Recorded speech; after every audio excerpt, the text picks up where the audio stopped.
Everyone, welcome back to my channel Anushree creation and lifestyle. তোমরা সবাই কেমন আছো? আশা করছি তোমরা খুব ভালো আছো, আমিও ভালো আছি। তো আজকে বাড়িতে রয়েছে একটা স্পেশাল দিন। আজকে বাড়িতে পুজো রয়েছে সকাল থেকেই, তাই বাড়িতে অনেক কাজে তোড়জোড় শুরু হয়ে গেছে। আর বাড়ির বাগানেও দেখো খুব সুন্দর ফুল ফুটেছে। আসলে কয়েকদিন টানা বৃষ্টি হওয়ার পর গোলাপ গাছে তো চলো সকাল থেকে কী করছি সেটাই তোমাদের সাথে একটু শেয়ার করছি। তো দেখতেই পাচ্ছ সকালে মন্দিরটা খুব সুন্দর করে সাজানো হয়ে গেছে।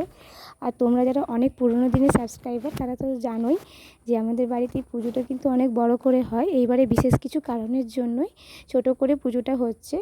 তো তখন দেখো অলরেডি কমপ্লিট হয়ে গেছে মন্দির সাজানো, আর সবজি ওই রান্না চলছে আর কি।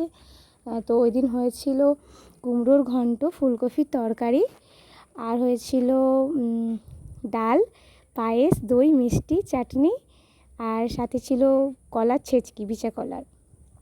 তো এইদিকে চলছে রান্নার আয়োজন। আর এই দিকটাতে দেখো অলরেডি ফল টল সব কাটা হয়ে গেছে, আর বাবুন ঠাকুর এসছে। পুরোহিত হচ্ছে এখানে মানে সিন্নি চিড়া এসব মাখামাখি করছে। আর ওই যে ঘিটা আমাদের বাড়ির তৈরি ঘি, যার জন্য কিন্তু খুব সুন্দর টেস্টি হয় প্রসাদগুলো। তো দেখো এইদিকে অলরেডি মন্দিরে নিয়ে চলে এসেছি, পুজো এবার শুরু হবে।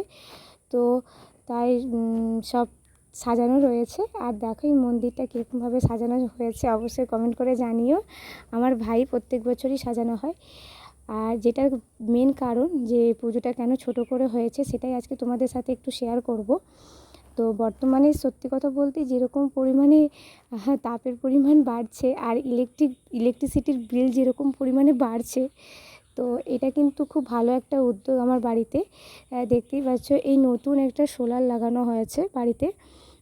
সম্পূর্ণ কিন্তু কোনো ইলেকট্রিক লাগে না।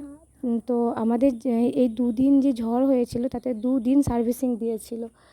আর এটা কিন্তু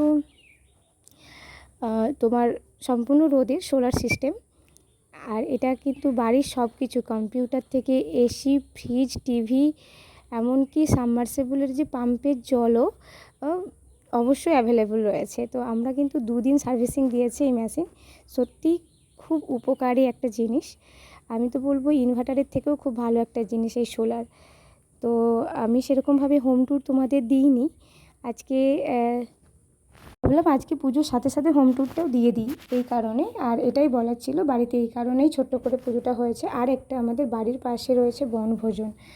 তো জানি না এই জিনিসটা অনেক জায়গায় এই রিচুয়ালসটা হয়, তো আমাদের নেই। বাট আমাদের পাশের যে পাড়া ওদের কিন্তু বনভোজন হয়েছিল ওই একই দিনেই। ওরা জ্যৈষ্ঠ মাসের মঙ্গল বা শনিবার এরকম একটা দিন দেখে ওরা বনভোজন করে। তো ওরা কিন্তু খুব সুন্দর সুন্দর রান্না করে ওই দিন। বাড়ির বাইরেই রান্না হয় ওই যেখানে মনসা পুজো হয়। আর আমাদের বাড়িতে যেহেতু শীতলা মন্দির রয়েছে, দেখো ওরা সব পুজো দিয়ে গিয়েছে। তো এই দেখতেই পাচ্ছ অনেক পুজো দিয়ে এসেছে। আর চলো একটু মায়ের মুখটাও তোমাদের সাথে শেয়ার করি। আমাদের এই গ্রামের এই 5টা শীতলা মা, যারা আমার অনেক দিনের সাবস্ক্রাইবার রয়েছে তারা তো জানোই, আর যারা নতুন তাদেরকে একটু দেখাচ্ছি আর কি। তো চলো তোমরা ভিডিওটা দেখতে থাকো। এবার বাড়িতে পুজো শুরু হয়ে যাবে, তো সেরকম আমি ভয়েস ওভার দিতে পারছি না। তোমরা ভিডিওটা শেষ থেকে শুরু পর্যন্ত অবশ্যই দেখো, আশা করছি তোমাদেরও খুব ভালো লাগবে।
দেখতেই পাচ্ছ যাদের বনভোজন হচ্ছিল সেই কাকিমার কাছে গিয়ে দেখছিলাম কী কী রান্না চলছিল। এই কাকিমাদের নিরামিষই, তাই বলছে আমাদের আজকে মাছ হবে না। তো পাশের যে কাকিমাগুলো তারা সব বৌদি কাকিমা ওরা সব রান্না করছিল মাছ আর শাক, মা মনসার পুজোতে যেসব লাগে আর কি, তো সেই সব আইটেমই হচ্ছিল। তো খুব ভালোভাবে দিনটা কেটেছিল আর এইভাবেই সারা দিনটা পুরো কাটিয়েছি। চলো তোমরা ভিডিওটা দেখতে থাকো, আশা করছি তোমাদেরও ভালো লাগবে।